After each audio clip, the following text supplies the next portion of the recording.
Assalamualaikum warahmatullahi wabarakatuh. Alhamdulillah, Alhamdulillah.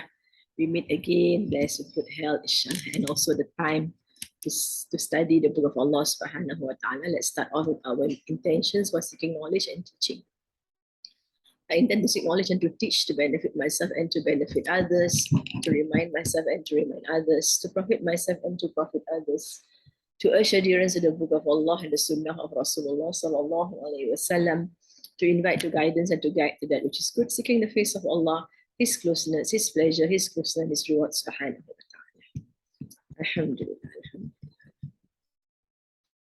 Let's continue on with our Fatiha. A'udhu billahi minash shaitanir rajim. Bismillahir rahmanir rahim. Alhamdulillahi rabbil alamin. Ar-Rahmanir Rahim.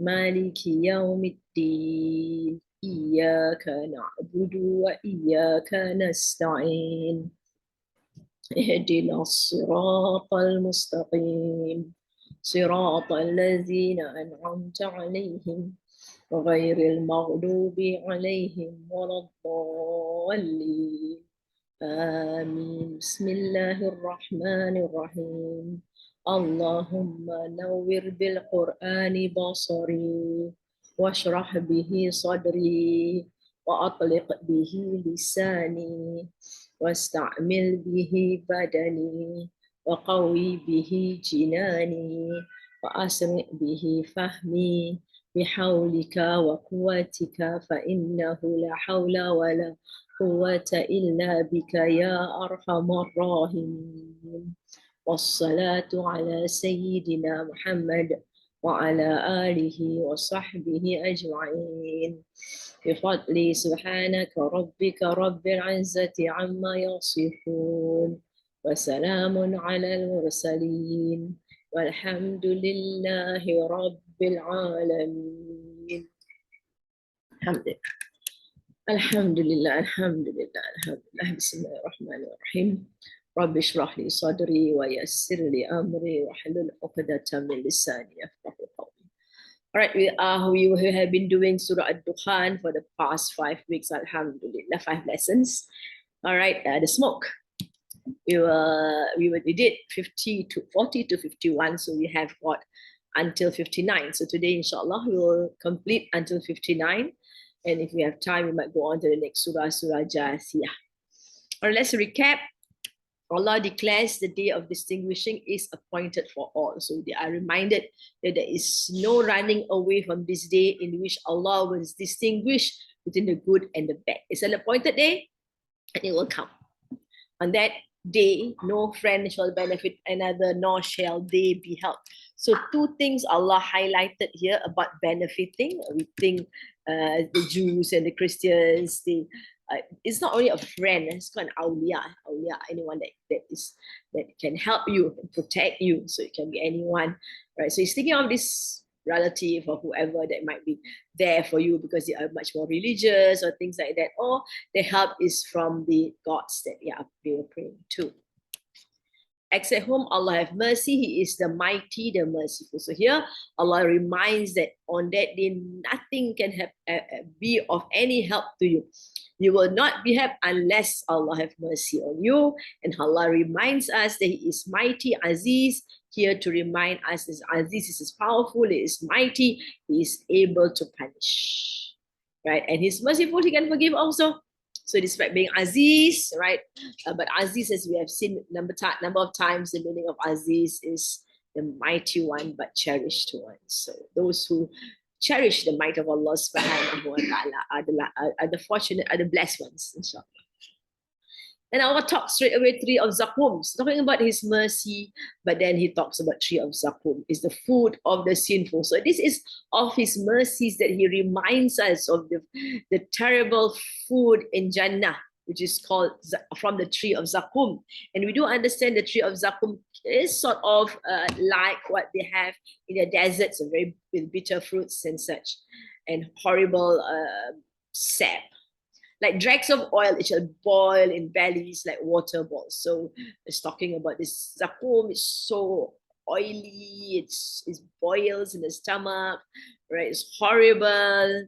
he will be seized and dragged into the middle of the hell. So this is the fate of those who go against Allah subhanahu wa ta'ala, who are denying this day of distinguishing, right? Seized and dragged into the middle of the hell. Boiling water will be poured on his seat. So this is the kind of terrible punishment. It's just like, why is the punishment so terrible? What did I do? Well, you have done lots of injustices. That's why you are punished. And Allah is all fair and all wise. He does not punish you more than what you deserve. That is what he tells us in Surah Yasin also.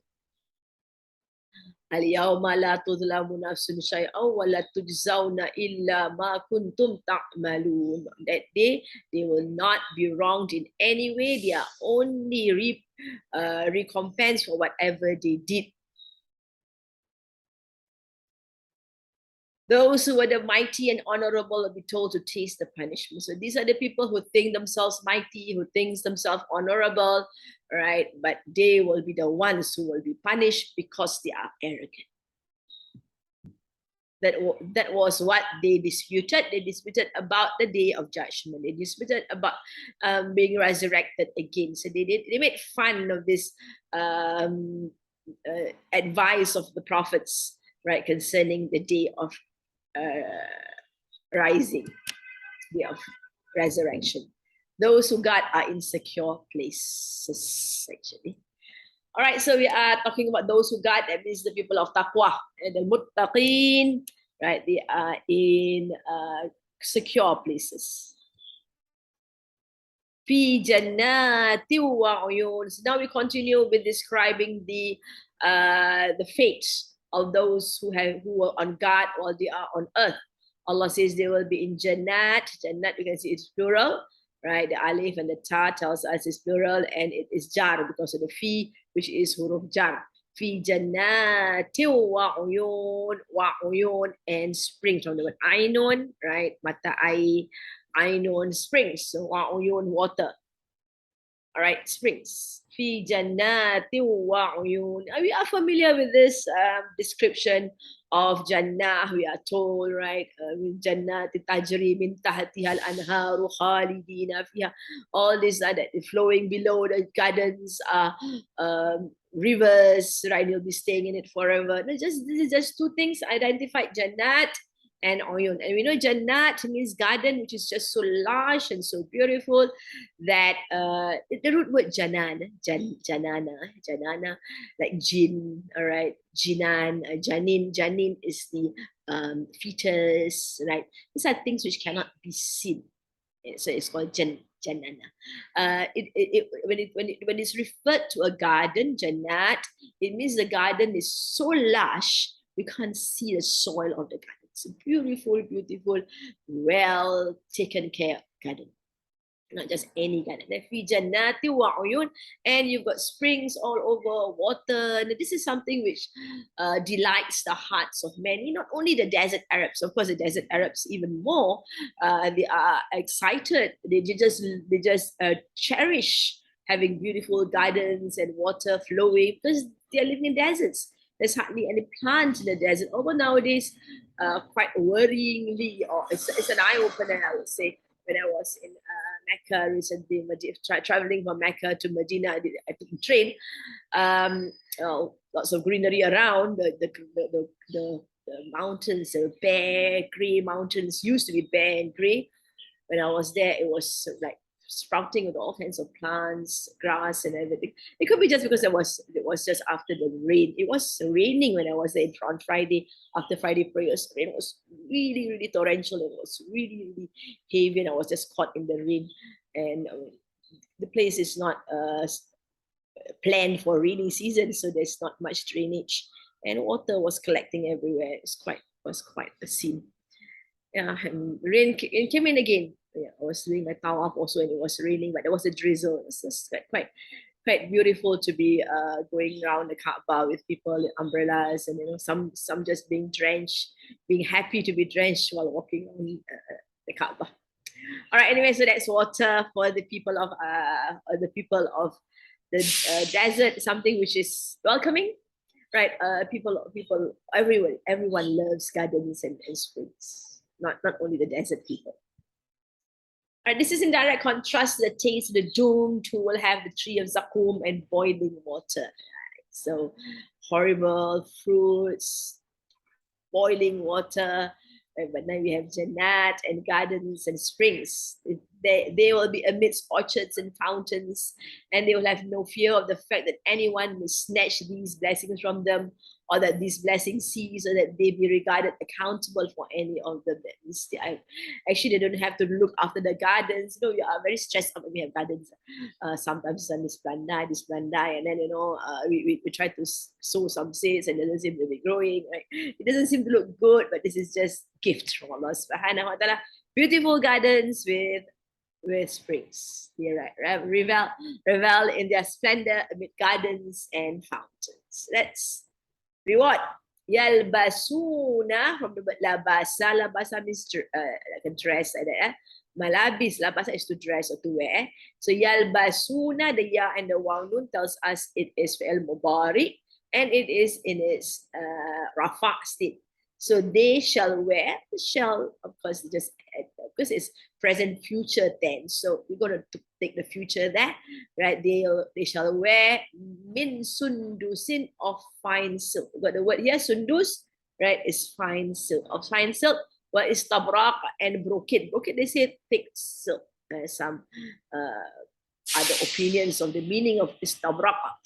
What is tabrakin? The word min makes it sundusin jar, and istabrak also is controlled by the min, right? So that is again in its jar state. Mutaqabilin also jar state, and this is an ism, right? The word is qabala. The word qabal has a few meanings. We know qabul is to be accepted, and qabala like qibla is facing. So this one is taking the meaning of facing. Mutaqabilin, and the alif there after the qaf tells us there's a few of them facing each other. Yalbasuna min sundusin wa istabraqin mutaqabilin. All right. Yalbasuna min sundusin wa istabraqin mutaqabilin. So Allah now describes, these are the joys of Jannah, as we have mentioned before, that although what it is described here is described in the terms or the words familiar to us, because we can't understand words that are not going to be part of our life. So these words are used, and it is said that whatever you get in the Jannah will be much greater, much more pleasant, much more amazing than what is described here. So it says that they will wear sundus, silk, thin silk, and thick silk. Now, silk is of course a very prized material, which we know until now. So real silk is very something that is very much sought after. And there are different types of silk, and some of the people who actually denounce the hadith, which says that seek knowledge till China. Some say it's not hadith, some say it's a saying, Allahu Alam, some say it's a weak hadith, some say it's a false hadith. And these people who say it's a false hadith, they claim that during the Prophet's time, he didn't know about China, which is not true. Right? Because the Arabs, they travel up north in summer to buy silk, and they were selling silk. Silk is not something which is unknown to the Arabs. And that is why there are hadiths which says that men cannot wear silk, because it is a sign of, for the men maybe, they have got other duties and roles to play. So they should not be obsessed with such things. The women are allowed to wear silk. Allahu Alam. All right, anyway, silk is something known, and is something prized. And this is why here we have Allah telling us that, as mentioned, it is not possible. The silk obtained from Syria and brought back to Mecca for businesses. We know in Surah Al-Quraysh that the Arabs goes up to Syria, and Rasulullah also had a trip going up to Syria also when he was young, when with his uncle Abu Talib, and when he was stopped and asked to go back by the monk Bukhara. Anyway, so this silk came from China, And so they should have some knowledge of China via the Silk Route. The Silk Route was there for many years. All right. So that's silk. They are dressed beautifully, an expensive material, and this material is what we call silk. Beautiful dresses, right? Sitting and mutaqabilin, facing each other. The word refers to the fact that these people will face one another. As per the linguistic construction of the verses, verbs like sitting while being supported by cushions, etc., will be considered as understood to be present here. What it means is that while they are sitting, right, it is understood that they are sitting on beautiful couches. In other parts of the Quran, Allah mentions araqi muttaki'un lahum fiha fakihatu wa lahum ma yad'un, right, in Surah Yasin, and they are resting and reclining on couches, and they are raised platforms, and these are also understood, right? So this is part of which has been mentioned before in the other surah. So the word mutaqabilin brings us back those images of people sitting on beautiful couches, like reclining on cushions, and and such, and having a very relaxing time, very beautiful interaction with people of the same kind. In other words, they'll be sitting facing to face with one another while wearing attires of sundus and istabrak. And they'll be beautifully dressed. And these people, they deny themselves of such beauty, such luxuries of life. And some of them do wear torn and tattered clothes. So we have Sayyidina Umar radiallahu anhu, who would not change his, who would continue wearing patched up clothes, right? And when the Sahabas were concerned that of him, considering the fact that during his time, Islam has spread quite a lot far. Almost all of Arabia has been conquered, and parts of Syria and Iraq, I think most of Iraq and Syria, right? And these people had kings and Caesars and khosrows who are very beautifully dressed and expensively dressed, right, to show their stature. So they wanted Sayyidina Umar to change. Sayyidina Umar called in fact, they asked his daughter Hafsa to talk to it about him. And he asked Hafsa, what kind of dressing did the Prophet wear? Because she was a prophet of the wife of the Prophet. So she said this and this. And he said, why do you want me to wear better than the Prophet? So, well, and in the next world, they will be well attired. Right. So they're just people of this world. They're not people of this world, as they have mentioned. What have I got to do with this world? Right. So they are here to play a role, to bring people to Allah subhanahu wa ta'ala, to remind people of what is important, is what is left behind with our amal, so with our sadaqah, our good deeds, our advice, and all these things are what they are up for. All right. Sitting facing one another shows that they will be dear to one another and will enjoy the confidence of one another. They're happy talking to each other. They've got companions, right? And they are all of the same kind, all people who are concerned with seeking the pleasure of Allah subhanahu wa ta'ala. There's no more ghil. It is mentioned in the surah that the ghil is removed, right? Because this is the ghil, is that sense of unpleasantness. Sayyidina Umar, Sayyidina Ali radiallahu anhu, and Zubair and Talha, during the Battle of the Camel, had some sense of unhappiness with each other. So all these will be removed. And these are people who will go to Jannah despite their misunderstandings that they had with Sayyidina Ali radiallahu anhu. Aisha radiallahu anha also had that unhappiness with Sayyidina Ali at one time. But things change, and we should not allow history to just cause us to focus on one aspect and insist that Sayyidina Ali and Sayyidina Aisha are not in good terms, whereas it's not true, because Sayyidina Aisha has realized she was wrong, and Sayyidina Ali pointed out her mistake. All right, so the ghil is removed. They're happy looking at each other, talking to each other, being happy, conversing with each other. Since they gave noble advice to one another in the previous world, this noble fate will be before them. So this is the recompense or the reward that they get for being such great people in the previous world. For this reason, they will see one another wholeheartedly. On the other hand, the disbelievers and the leaders will hurl insults on one another. So you have a peaceful environment, happy, talking to each other. Whereas in the next world, as we saw in Surah the previous Surah, how they would attack each other, they would blame each other, they would, ask Allah to give more punishment for the other, that kind of things we have in the hellfire. كَذَلِكَ وَزَوَّجْنَاهُمْ بِحُورٍ عِينٍ. Like that. وَزَوَّجْنَا wa is an, it's an N.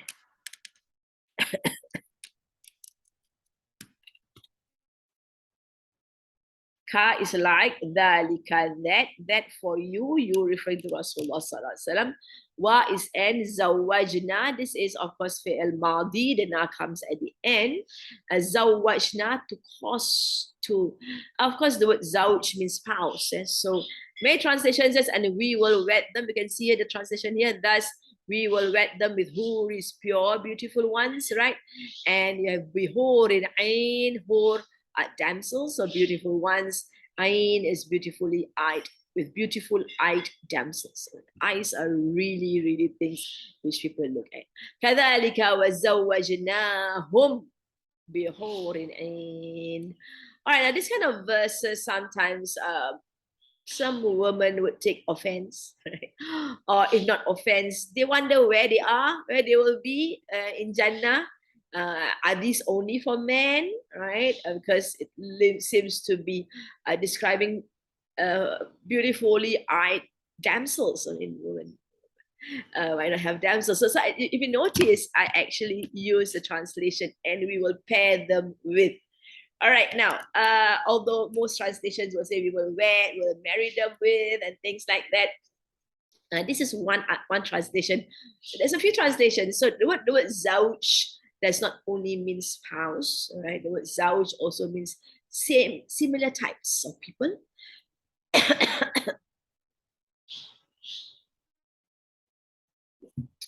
So if you use the word pair them up, then it would be friendship, having companions, beautiful companions around, right?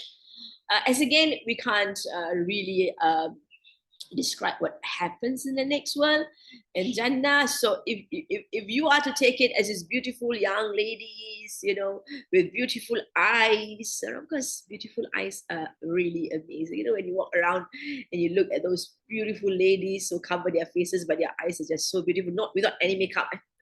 It's colored, beautiful eyes with long lashes and things like that. All right. All right, so we go on to some of the opinions. In addition, they are given pure companions with beautiful eyes to make their bliss perfect. This will be a gift in addition to the beautiful wives given to them. All right, so this is another opinion of some scholars that the wives who are their wives in this world, right, who are together with them in Jannah. Of course, not all wives and husbands and their spouses, basically, are in Jannah with them.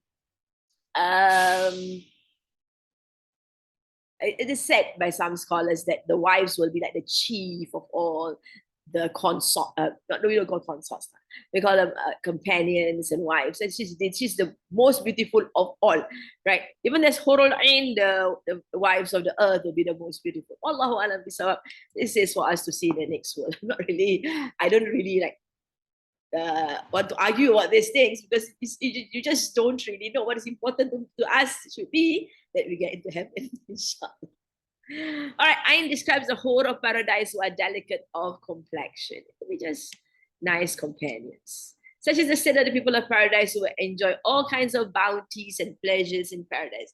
So basically, as you mentioned, we will be having gardens, we have very secure places, no worries, nothing, right? No bad words, nothing. And then we've got gardens and springs, and we have beautiful dresses.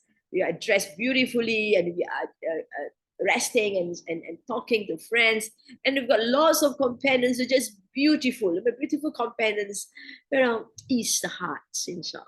That's not saying that ugly people are not good, but beauty would not, of course, in this world, beauty sometimes is not only in the appearance, but beauty is in the akhlaq, inshallah. All right. يدعون فيها بكل فاكهة آمنين. Yad'una from the word da'awa. Da'awa is to call. Let's say da'wah. Da'wah is to call people. Right? Yad'una, they call. This is present, future, mudari. Fiha, in them referring to the gardens. They are all in the gardens. Jannat, plural.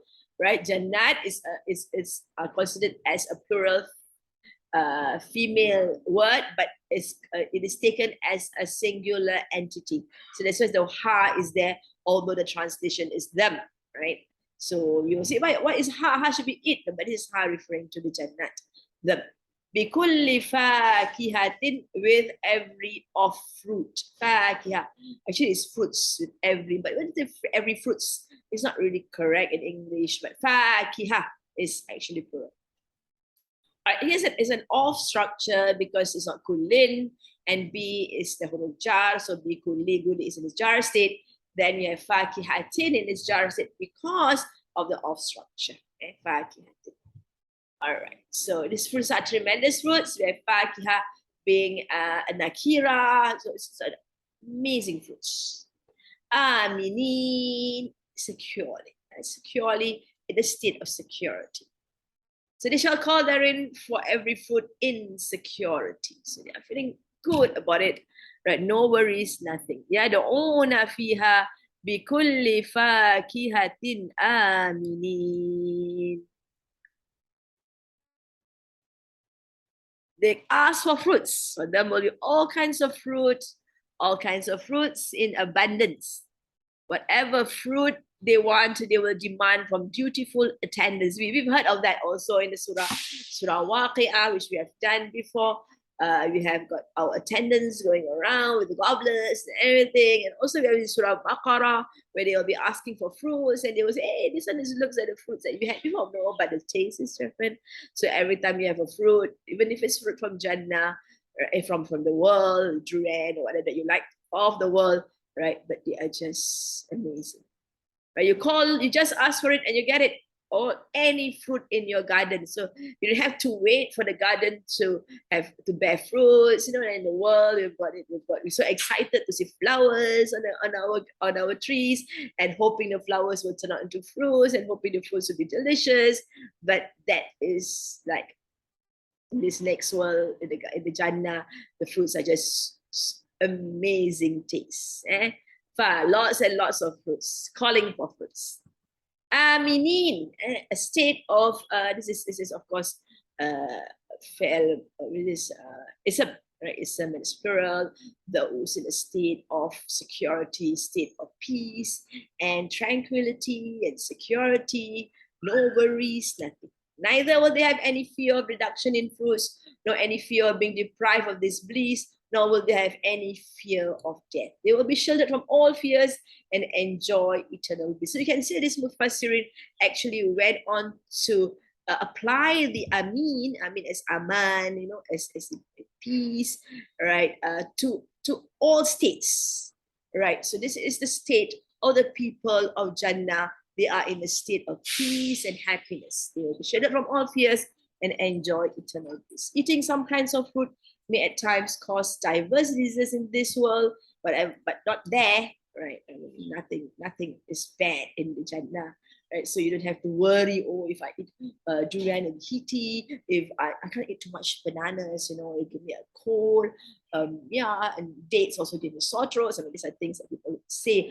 about different types of fruits, and they give me a stomach ache, and things like that. No, they are. So this other Mufassir is saying that the Amin actually refers to the fact that these foods are just beautiful, are good quality fruits. Of course, they are fruits of Jannah, where you don't have to have any fears of eating the fruits. Whatever kind of fruit desired will be available to them without any harm. So, of course, fruits are something which everybody loves fruits. Before, we always serve fruits to our friends, and they enjoy fruits. All kinds of fruits. Allah has blessed us with so many types of fruits, with different tastes, and also this is Jannah. It'll even be much more amazing. La yadhuquna. not they taste. La, not yazuquna, they taste. Duk, dauk is to taste. Yeah, and while noon they, so for al mudari, you can put not they will taste because the Jannah is in the real sense. In the future, fiha in them again referring to the Jannat gardens, al maut, the death. Illa al mautata ula, except the first death. This is al mautata ula. Ula is first, maut is death. This is sifah wal mausuf. So you have translated that the first death, except the first death. Wa waqahum, wa waqahum. Wa is n, waqa, waqiya is to protect, right? To guard or save whom them, and he saved. Of course, waqa is fi'il madi here, referring to Allah subhanahu wa ta'ala, and he saved them from adhab al-jahim. Adhab al-jahim is an off structure, mudaf mudaf ilayhi, because adhab doesn't have a tanween, and jahim is in its charged state, the punishment of hell. And we can take the al of jahim to translate into giving it the punishment of hell. Adhab is punishment. Of course, save them. So adab is in nasab because it is you are saved from hell, the punishment of hell. All right. La yadhuquna fiha. La yadhuquna fiha al-mauta illa al-mautata al-ula wa waqahum adhab al-jahim. All right. Allah says they will not taste in them the death. They will not die. Except the first death. It's the first death, of course, is the death of the world. It's the only death, first death.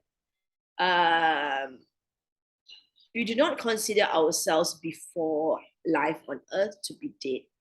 The term is not used as dead, right? Although some have used that as the first death, the dead. But when we are considered as human beings on earth, we only have one death. And it is the first death. لا يذوقون فيها الموت إلا الموتة الأولى. I remember the previous verse, sometime a few verses behind, right, where the Arabs were denying the resurrection, right? They will also say we will only have one death and that's it. They must have thought that after resurrection they might die again. Allahu alam. So what was their reason then? But this is saying it. There's only one death. All will have tasted the first death on earth. Then the pious are raised and admitted to paradise. Paradise is everlasting, and the people of paradise will be free from fear of death.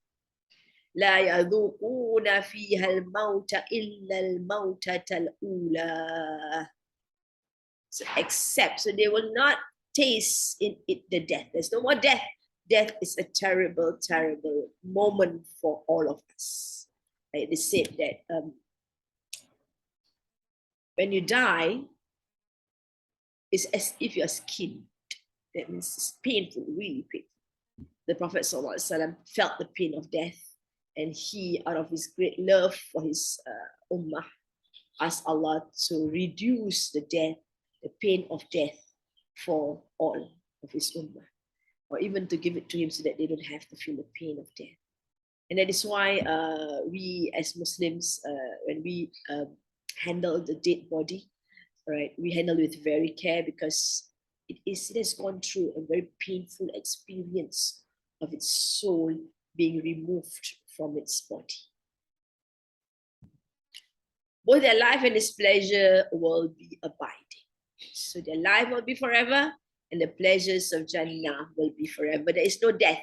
There is no end to it. It was reported in the two Sahihs that Rasulullah sallallahu alaihi wasallam said, "Yu'ta bil mauti fi surati kabshin amlah, fayuqat kafu bainal jannati wan nar, thumma yuzbahu, thumma yuqalu, ya ahlal jannati khuludun fala maut, wa ya ahlan nari khuludun fala maut." Abdul Razak recorded that. Oh, sorry, I didn't explain. I forget the translation. Anyway, I'll try to translate. It will be brought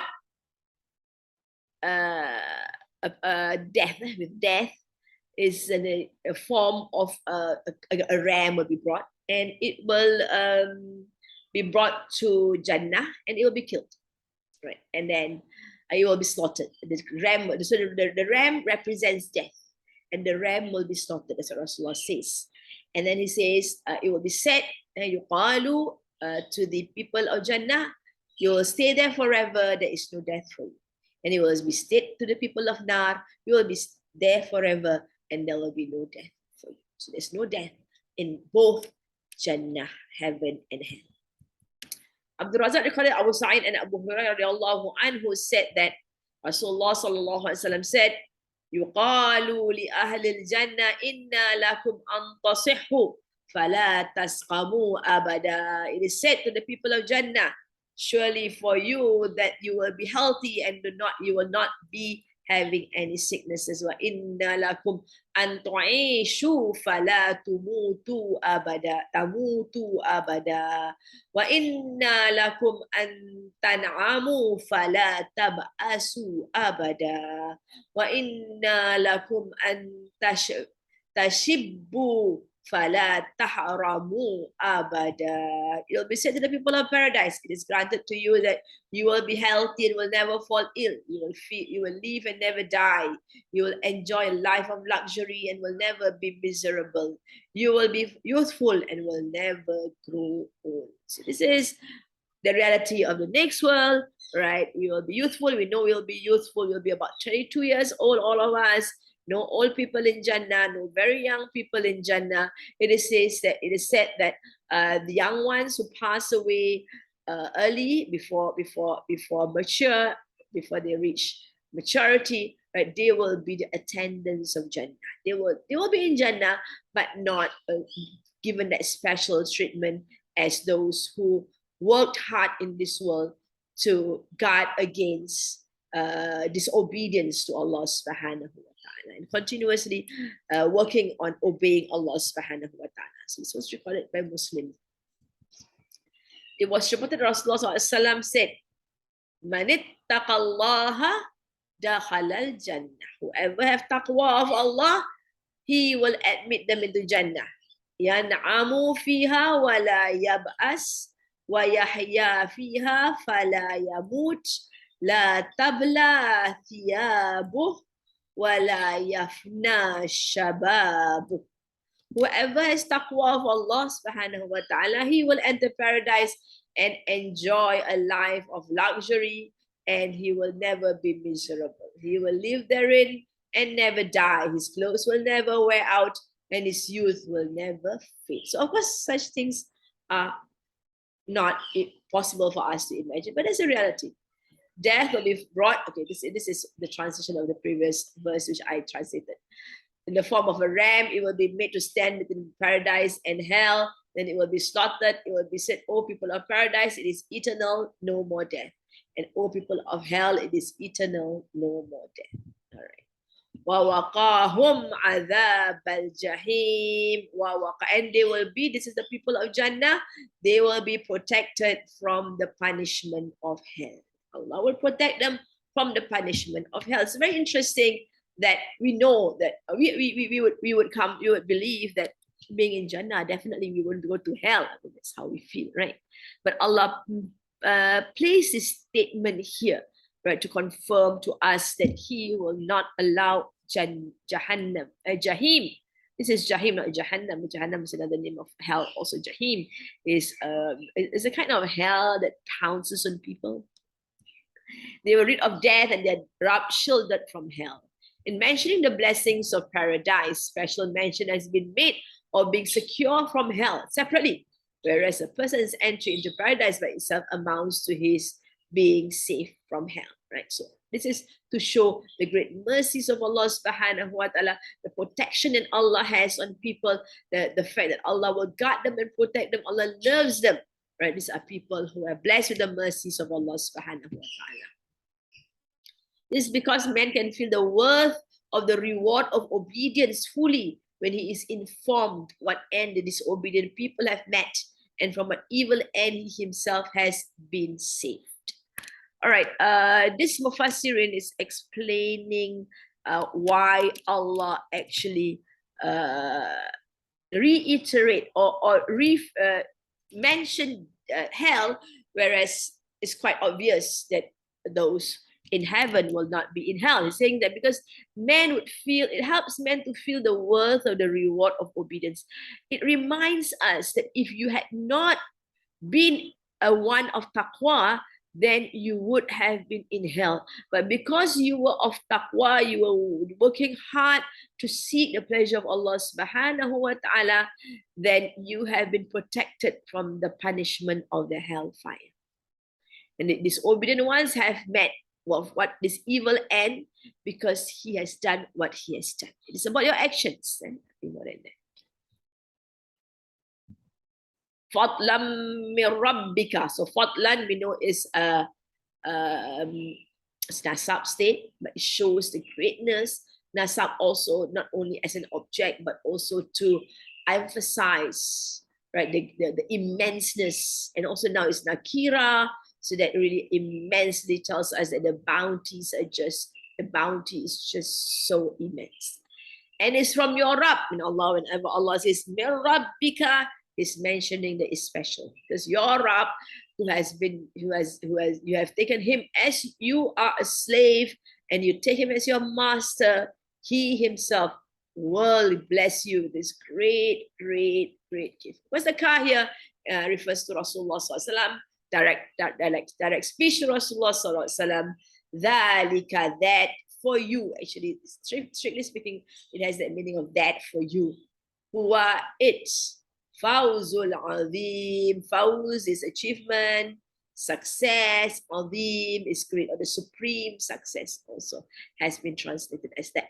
Fadlam min rabbika dhalika huwal fawzul azim.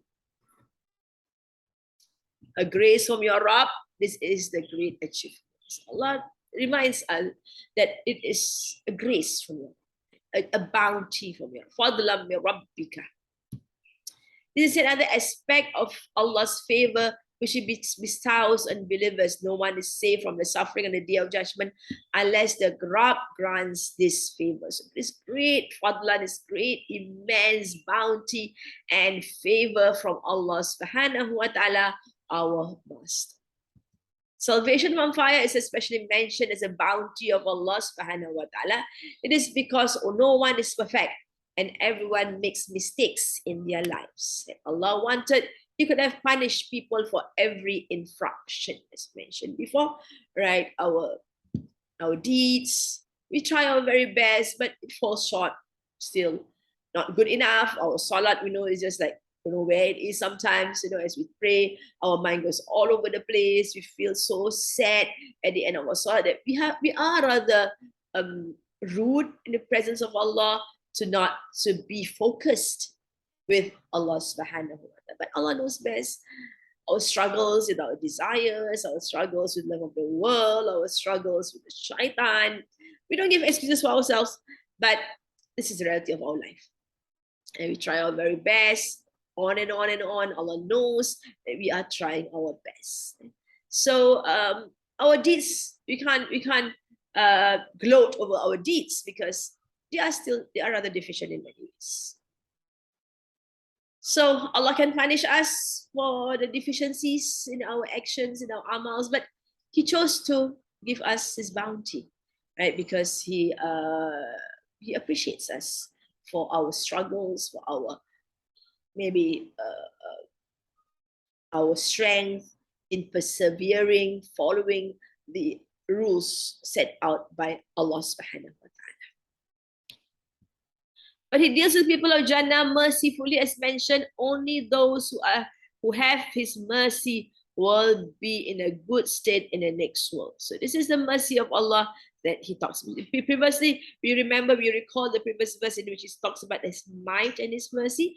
And then of His might, He showed the punishment that He can mete out on people for denying resurrection, for denying Him as the Rabb.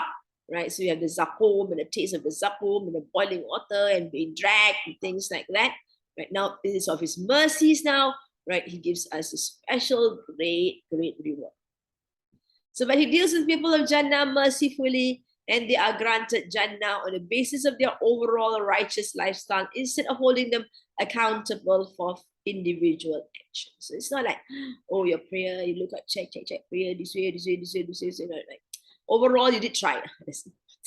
You did your very best. You did not justify sins. You did not compromise with the laws of Allah subhanahu wa ta'ala. You tried your very best unless you are put in a spot where you cannot obey Allah subhanahu wa ta'ala. Allah knows best your states, right? And He will give you lots of bounty. In addition, the bounties of Jannah will be far more than any good actions and righteous lifestyle could ever have deserved.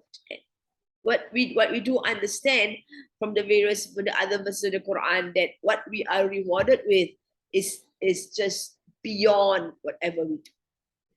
We actually do not deserve the rewards of Jannah, but out of the mercies of Allah subhanahu wa ta'ala, He blesses us with this great gift of Jannah.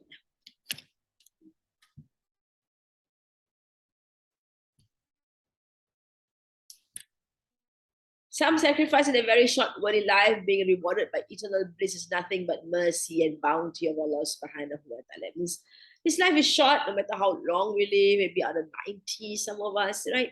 But it's still short compared to the next world, millions of years, right?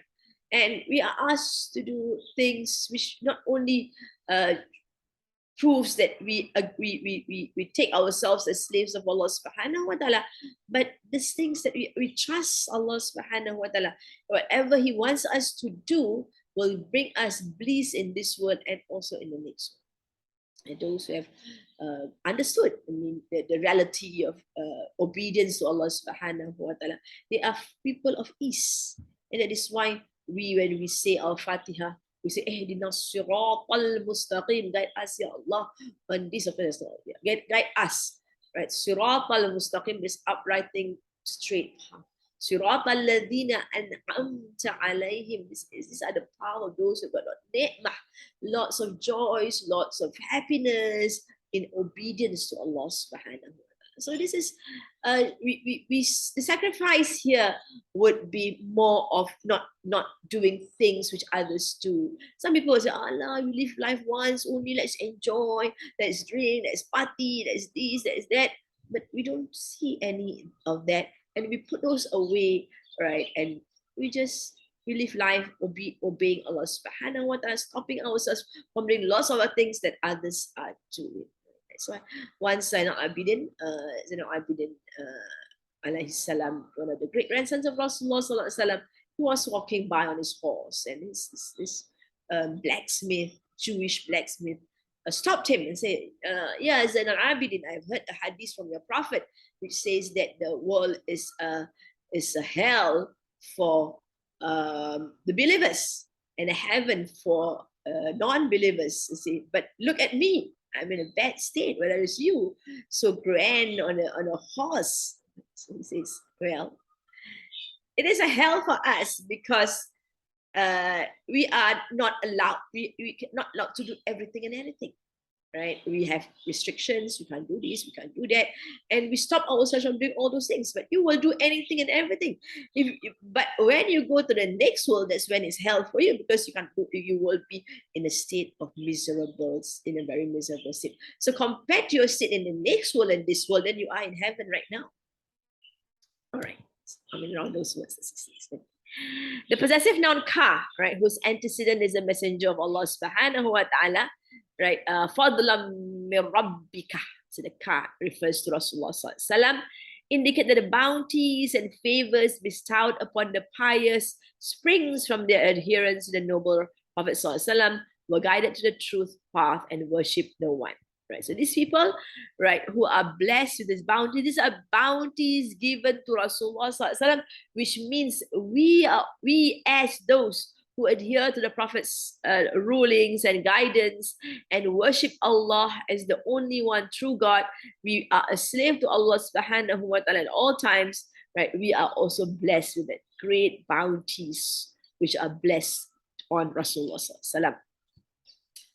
Allah is mentioning those people's safety from hell and their entry into paradise as a result of His own grace.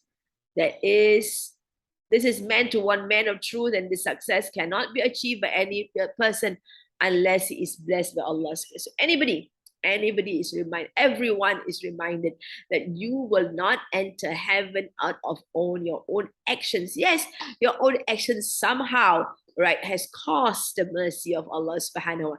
But it is not at the quality of your actions. That, for example, we have the story of a man whose life he lived, I think it's a man, usually when hadith comes, is people of the Bani Israel. Even 500 years or 700 years, I can't remember, right? And he was just praying and praying and praying and praying and praying and praying and praying.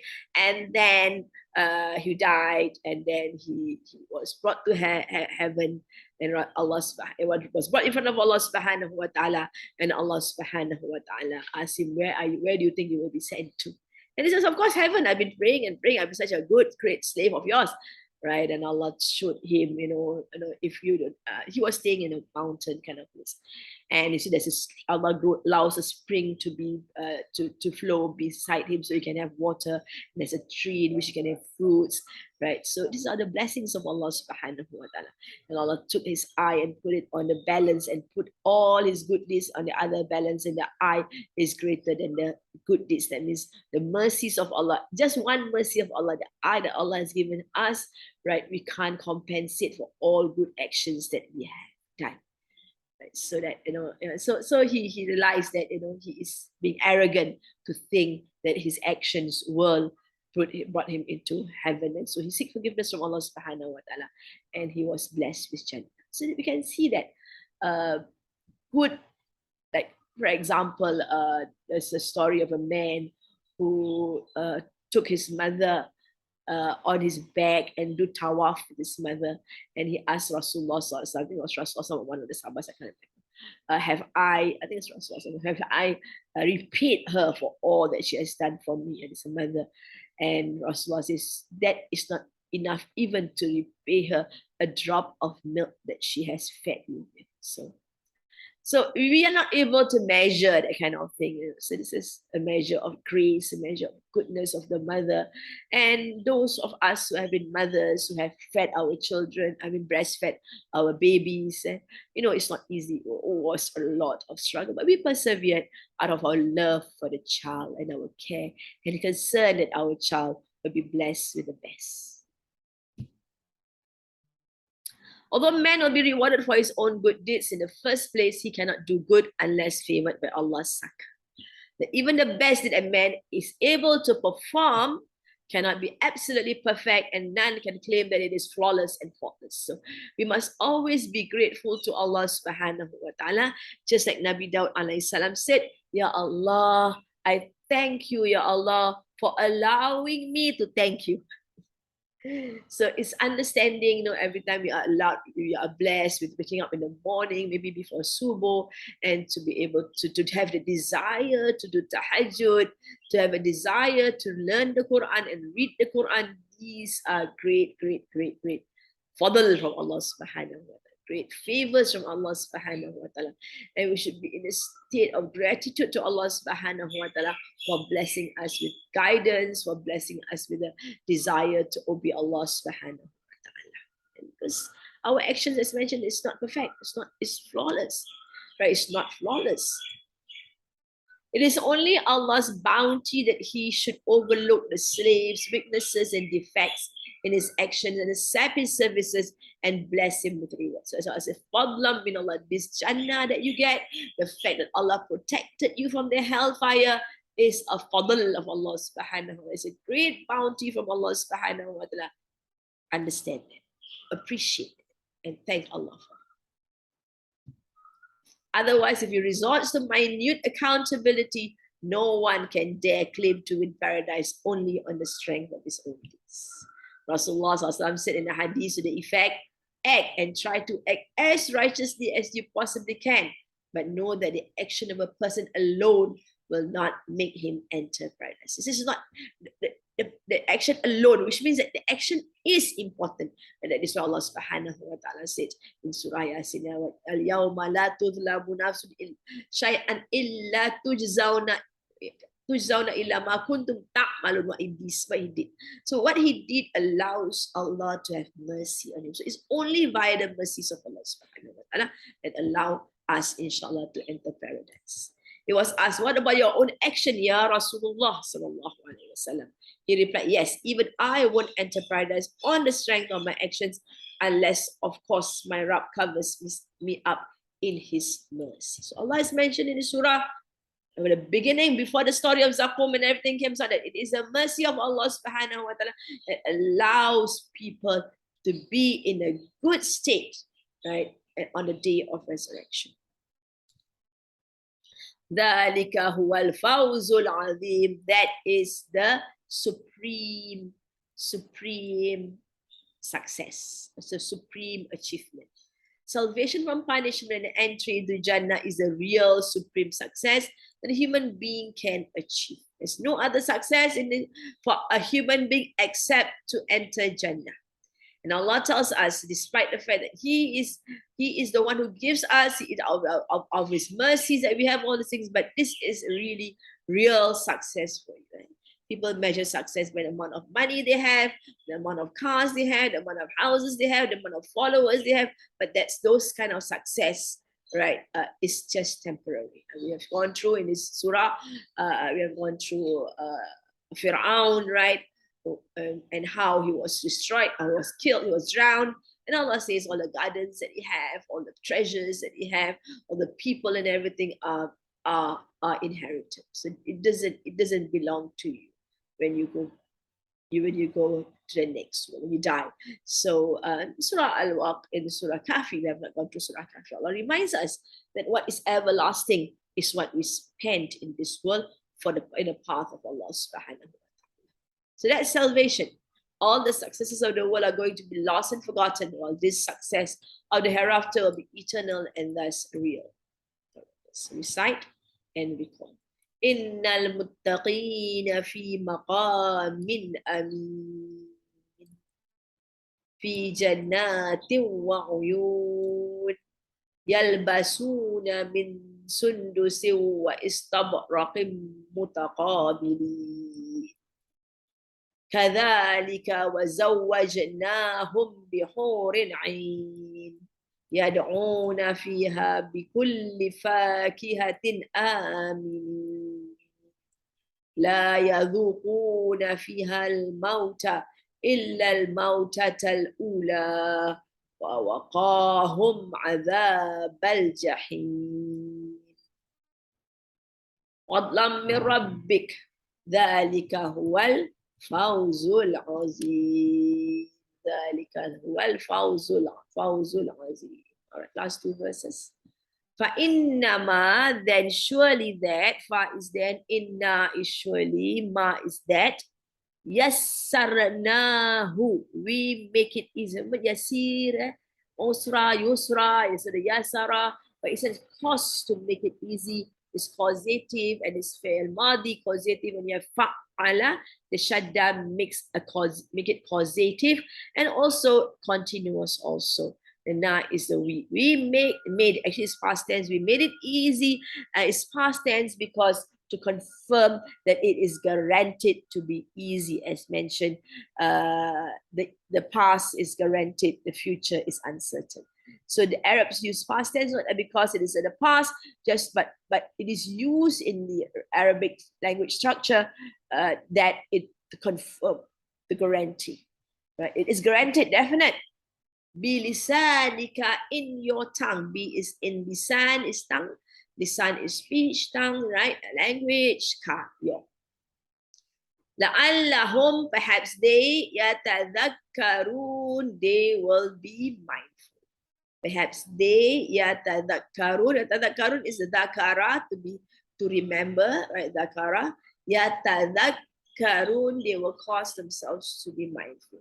So this is the tafa'ala structure, causative there, and the ta to emphasize that there is this work on yourself. Ya tadhakkarun, and ya waun, of course, this is al-mudari in its rafa state.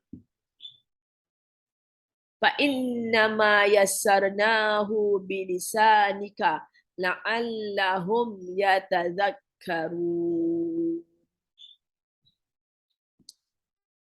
So Allah then says, now we move back to the Quran, right after talking about Jannah, talking about hellfire, Zakum, and the treatments of the people of hell, and the great blessings. And this is Allah says, then surely that we have made it easy in the tongue, in your tongue. What is this it? Referring to the Quran. فَإِنَّمَا يَسَّرْنَاهُ بِلِسَانِكَ. The word yassarna is usually translated as we made it easy, but its full meaning is actually to equip something completely and properly so that it could be used most beneficially for the desired purpose. Example, equipping a horse with saddle and other equipment for a good, comfortable, and efficient ride.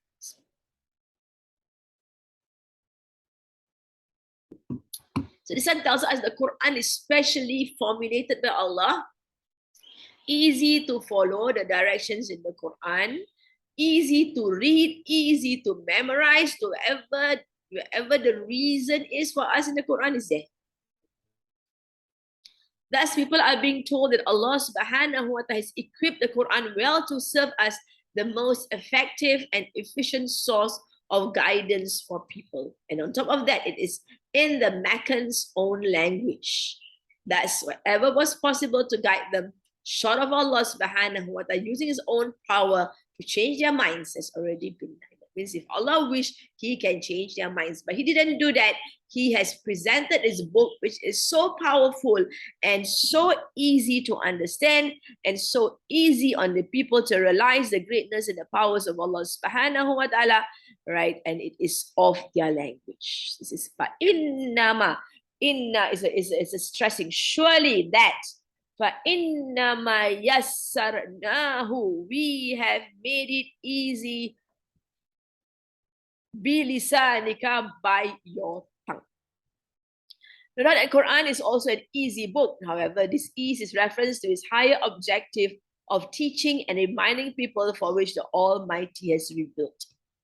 This objective has multifarious aspects, and since the Quran comprehensively covers all these aspects as well as the essential consequences, it contains many difficult and intricate aspects, right, which have been made easy. So difficult ideas, concepts, but they are presented in the best of ways. They are presented in myriad ways, very creative ways.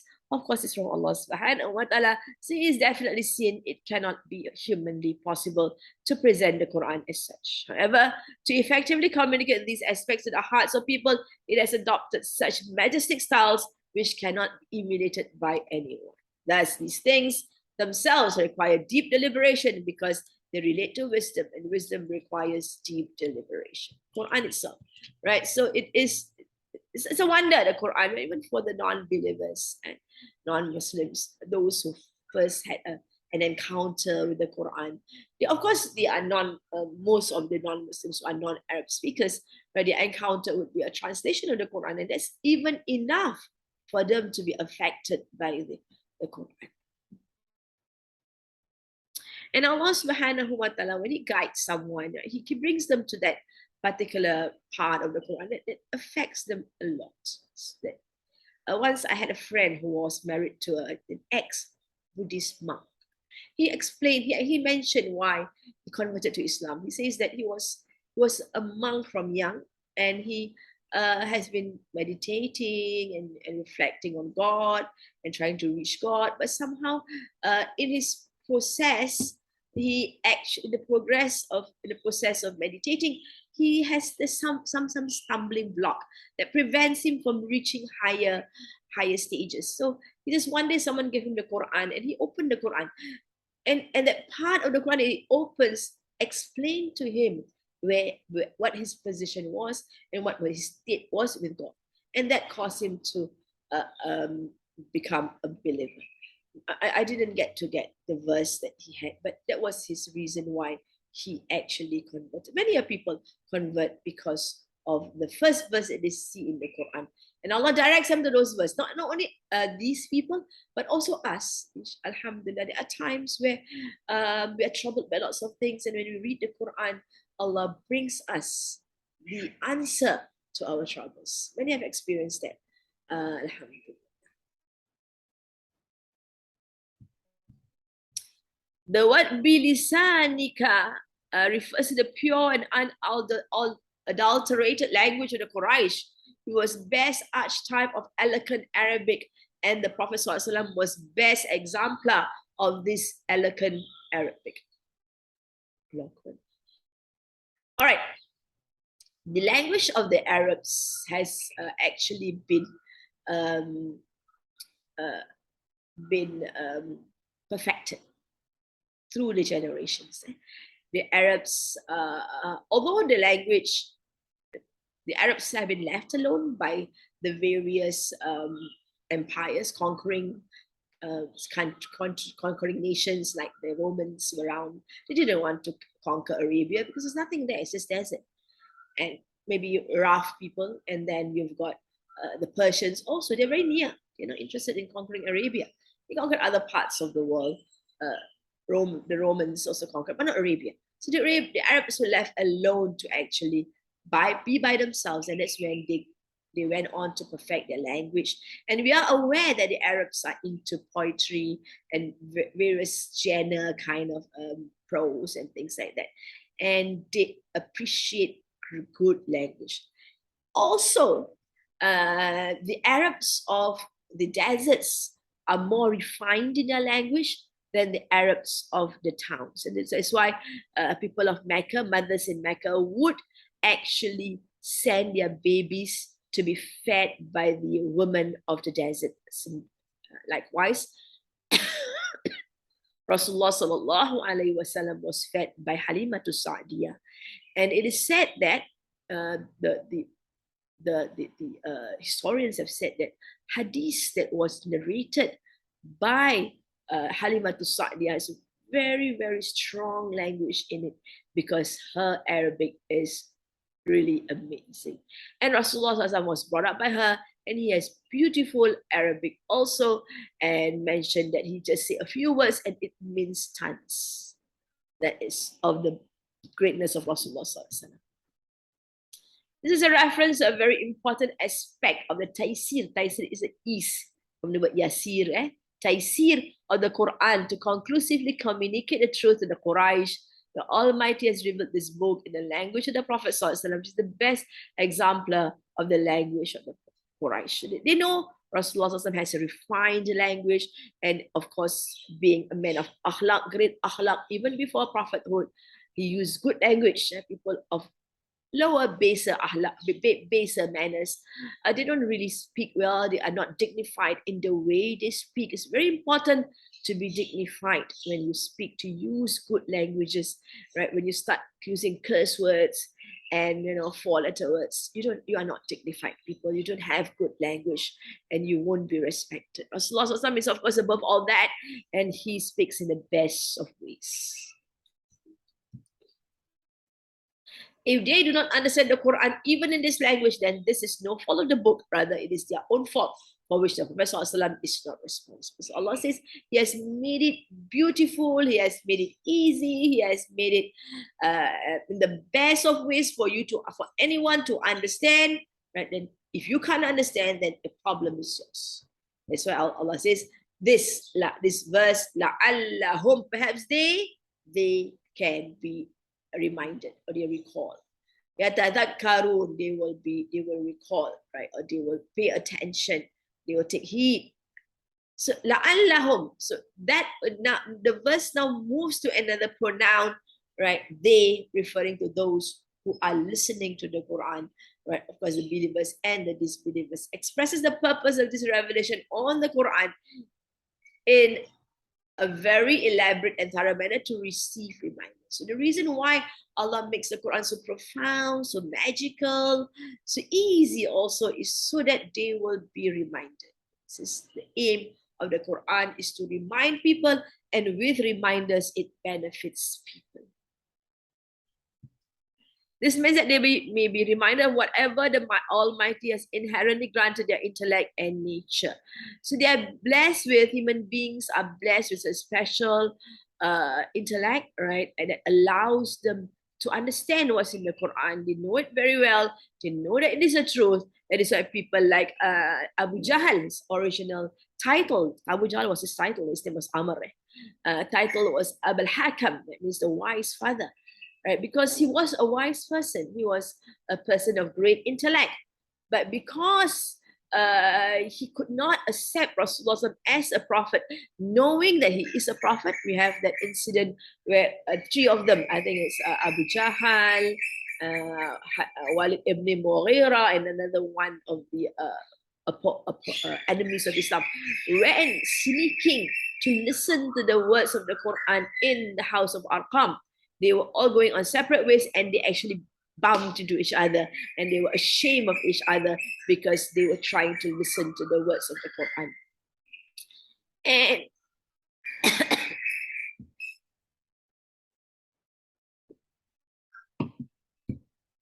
Abu Jahl admitted, all three of them actually admitted it is the word of God. It cannot be his words. But Abu Jahl said, how? Because he can't take Rasulullah as a prophet, as a fight Rasulullah to the end, to the bitter end, because they are competing tribes. They are from competing tribes. And if he takes Rasulullah as a prophet, then his tribe would have lost, because he can't bring another prophet in his tribe. So he's called Abu Jahl because he's not able to, his desires, his fancies, his whims and fancies, has a great control over his intellect. That's Jahl. That's the meaning of Jahl. You allow your desires to get the better of your intellect. Learn a lesson from the signs which are found within man and in the world outside him, and bear in mind the guidance received from the previous prophets, in particular that great ancestor Ibrahim alayhi salam. So that the Quran reminds them of the world, reminds them of Allah's powers, remind them of the guidance, even bring them to think, to show them the reality of the next one. All of this is to bring them back to knowing that Allah subhanahu wa ta'ala is their Rabb. The Quran is reminding them of all these things in the best of languages and the best of styles. Concealed in these words is also the warning that if they are not prepared to be reminded, then they should get ready to meet the fate destined by God for such rebellious people. La'allahum, Allah has presented the Quran in the best of ways. It's a great bounty from Allah subhanahu wa ta'ala. And the main reason is that those people out there, where they usually is a distant thing, these are people who are still so stubbornly against the Quran, they would start to be reminded of the realities of their life, of who Allah is. Moreover, their own history also reminds them of these fates. It is fitting conclusion that sums up the message of the surah, reflects its ambiance, and fits with its beginning and line of discussion. Started with the reference in the Book of Allah, revealed as a reminder for people so that they may take heed, and it ends here as the reminder for people because it is a book of great ease in understanding, ease in accepting, ease in comprehension, ease in memorization, ease in reciting, inshallah. Farataqib, fa is then, raqaba is to be on the watch, right, for attacks. You should be on the watch. Farataqib is an fi'il amar, then watch. Innahum, surely they, murtaqibun, they are those who are who are watching also. So they are going to be watching. They will be watching. They might not want to watch, but they are forced to watch. Murtaqibun.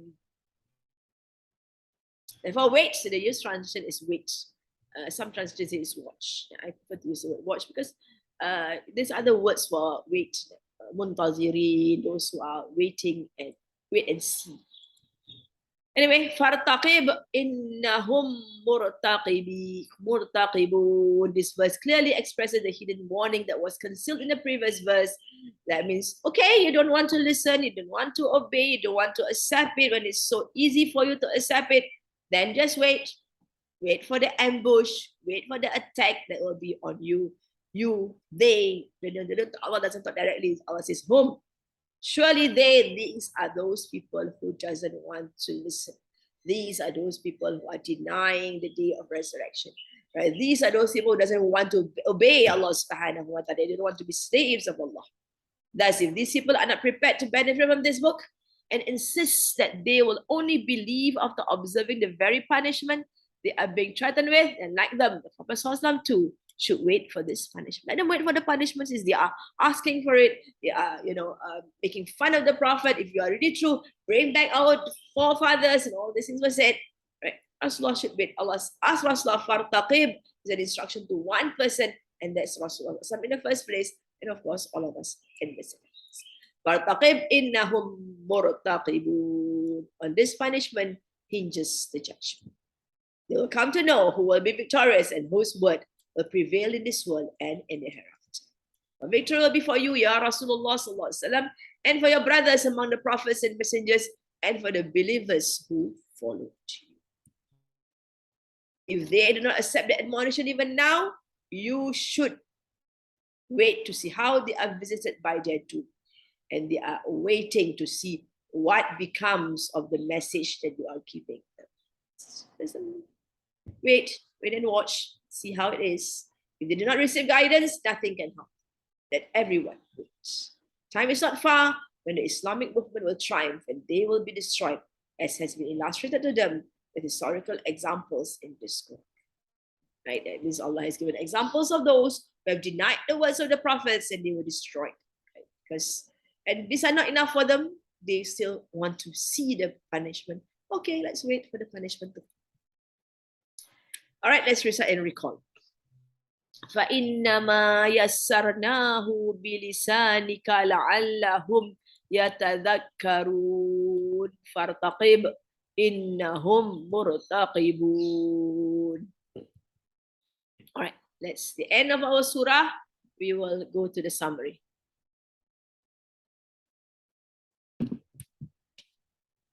Verses 1 to 16. A reference to the exalted and majestic nature of the Quran. It was revealed in the blessed night of destiny, in which affairs are decided at the behest of Allah subhanahu wa ta'ala. So that's how we start off. We start off, of course, with Hamim. Right? This is of the 7 Hamim surahs in the Quran. They come one after another. And Allah referred to the great and majestic nature of the Quran, and that it was revealed on a very, very blessed night, the night of Qadr. The Quran has been revealed as a requisite of mercy and providence of the God who hears and knows all, and except whom there is no God. So Allah is the only God, right? He is the one. He gives us the Quran out of His mercy and Him providing for us of the knowledge from Him. The purpose of His revelation is to warn people who are leading their lives in indifference and apathy. They should wake up from their slumber and prepare for the day which is to come. So that is the main aim, the main reason of Allah revealing the Quran is to tell people that there is a resurrection. That living in this life is not just live and let live and that's it. You're going to die and time will just kill you. No, you will have to be accountable for whatever Allah has given you, and you need to be obedient to Allah subhanahu wa ta'ala and take Him as your Rabb. So people are just asleep, right, enjoying the pleasures of the world, and they are not prepared. They are indifferent, right, to the next world. There were people in those times who would say that they would only regard Muhammad SAW to be a true prophet if they were shown the promised punishment. So they were asking for the punishment. Such people are warned that the faith which is professed after observing this punishment is of no benefit. We do understand that again, that Islam is believing without seeing. Once you see it, and Allah subhanahu wa ta'ala has mentioned in some parts of the Quran that if the day Allah comes down with all the angels, that that's it, the time of repentance is sealed. Just like we have Fir'aun when he was about to die, and he says he believed in the God of Musa, and it's not accepted because he saw the angel coming to him. If this punishment is being deferred, it does not mean that his promise is merely a threat. So people are finding faults, in kuntum sadiqin, if you are really truthful, people show us the punishment. You say the punishment is coming, so it doesn't mean that the promise is just a threat. It is the warning is a threat. It is a true warning, right? Because it's there, it's not coming, doesn't mean it's not there. Even if Allah grants respite to people in this world, it does not mean that they will be safe from His torment. In this world, they might have good, doesn't mean, and doing all kinds of nonsense and still have lots of good in their lives, doesn't mean that they will not be saved. They will be saved from their torment. they shall necessarily be punished in the hereafter, and a grave punishment it shall. So it talks about the terrible punishment they will get. The next verse, the example of Fir'aun and his people is cited before the Quraysh so that they can learn a lesson. Musa alayhi salam warned them of the hereafter, but they remain afflicted with the arrogance producing them by their wealth and status. So they said that Abu Jahl is worse than Fir'aun. Once the truth had been conclusively conveyed to them, the Almighty destroyed them. So they were given signs of the signs of the signs of the signs, right? And even promised to believe in Musa alayhi salam. He even turned to Musa to ask Musa to dua to his Rabb, right? And yet they broke their promise every time, and eventually they were drowned, right? So they were destroyed. The country, as well as their wealth and assets, were inherited by others, and the Israelites who were suffering in the yoke of slavery were emancipated and became a great nation of the world. So that was how the Israelites escaped from Fir'aun by the permission of Allah, by the will of Allah, by the succor and support of Allah subhanahu wa ta'ala. Next set. The real reason behind the arrogance and haughtiness of the Quraysh is referred to, it's alluded to. They do not believe in any concept of afterlife. So that's the main reason, is that they don't want to believe in the next one. But this reason is warning seem a piece of jest to them, so they find it a joke, right? It's nothing but just a piece, a simple, it's just making fun of them. All right. In order to admonish them, logical as well as historical arguments in favor of reward and punishment are briefly referred to. So the Quran here in this surah has tried to explain to them, to remind them, to guide them, to counsel them by giving examples for them to think through and to realize, right, that those who are good will be rewarded and those who do bad will be punished.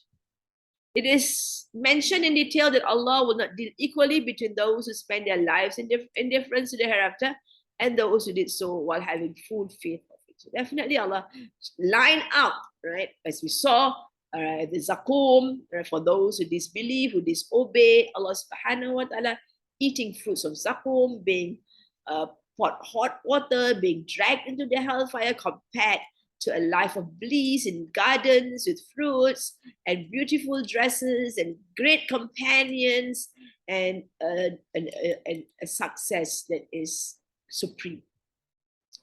The Almighty will deal with them differently, and this dealing will be totally based on justice. The disbelievers will suffer the punishment of their ingratitude, and the believers will be duly rewarded for their virtue. So we saw that in the examples given by Allah subhanahu wa ta'ala. And this real success and not the one which these naive people are lured away with. This is a true success. It's to be obedient to Allah subhanahu wa ta'ala, to seek His pleasure, and to be people who knows that this world is a test world. They have to use the faculties blessed with them, to them by Allah subhanahu wa ta'ala in the best of ways in true obedience to Allah subhanahu. Right, last part, verse 58 to 59. This is the closing section of the surah. A reference is made to the great favor done by the Almighty to the Quraysh by revealing the Quran to them in lucid Arabic. So we had that before. It will be noted that the surah began with a note on the exaltedness of the Quran and it ends on the same. It's a great favor from Allah subhanahu wa ta'ala to tell people of the horrible scene in hellfire so that they will refrain from it, and to remind them of the great, beautiful scene of Jannah so that they will work for it. And this is only possible by them embracing the Quran, being reminded by the Quran, because the Quran is beautifully laid down by Allah subhanahu wa ta'ala in the best of the Arabic language. In it, the Quraysh are warned that the Almighty has equipped the Quran with all essential requisites which are needed to conclusively convey the truth. Right, so the Quran is the Quran is there. It's up to them whether they want to be reminded or not. If they do not duly honor it, they should get ready to face the consequences that are destined for those who reject the messengers of God. Right? Wait, and all will wait. Or watch for the ambush, for the attack on you, because they are. Watch is of course referring to Rasulullah, and they are also watching. The last verse. Rasulullah is also assured that if instead of benefiting from this favor, these people want to wait for the punishment, then he too should wait for the advent of this evil day for them. All right. Alhamdulillah. We complete the surah. We'll continue. Doubt we can continue on to the next surah. We'll just stop a bit earlier today, inshallah. We will continue on with our talk. اللهم ارحمنا بالقرآن واجعله لنا إماما ونورا وهدى ورحمة.